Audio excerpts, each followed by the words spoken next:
ಚಿತ್ರದುರ್ಗದಲ್ಲಿ ಪತ್ನಿ ಮಗಳು ಸೇರಿ 5 ಮೇಲೆ ಆಸಿಡ್ ದಾಳಿ.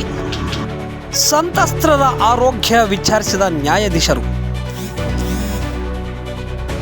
ಕೋಟೆನಾಡು ಚಿತ್ರದುರ್ಗ ನಗರದ ಮಾಳಪ್ಪನಹಳ್ಳಿಯ ಮನೆಯೊಂದರಲ್ಲಿ ನಡೆದ ಆಸಿಡ್ ದಾಳಿಯಲ್ಲಿ ಗಾಯಗೊಂಡು ದಾವಣಗೆರೆಯ ಎಸ್ಎಸ್ ಆಸ್ಪತ್ರೆಯಲ್ಲಿ ದಾಖಲಾಗಿರುವ 2 ಮಹಿಳೆಯರು ಮತ್ತು 3 ಮಕ್ಕಳನ್ನು ಶುಕ್ರವಾರ ಹಿರಿಯ ಸಿವಿಲ್ ನ್ಯಾಯಾಧೀಶರು ಹಾಗೂ ಪೊಲೀಸ್ ಮಹಿಳಾ ಮತ್ತು ಮಕ್ಕಳ ಅಭಿವೃದ್ಧಿ ಇಲಾಖೆ ಅಧಿಕಾರಿಗಳು ಭೇಟಿ ಮಾಡಿ ಸಂತ್ರಸ್ತರ ಆರೋಗ್ಯ ವಿಚಾರಿಸಿದರು.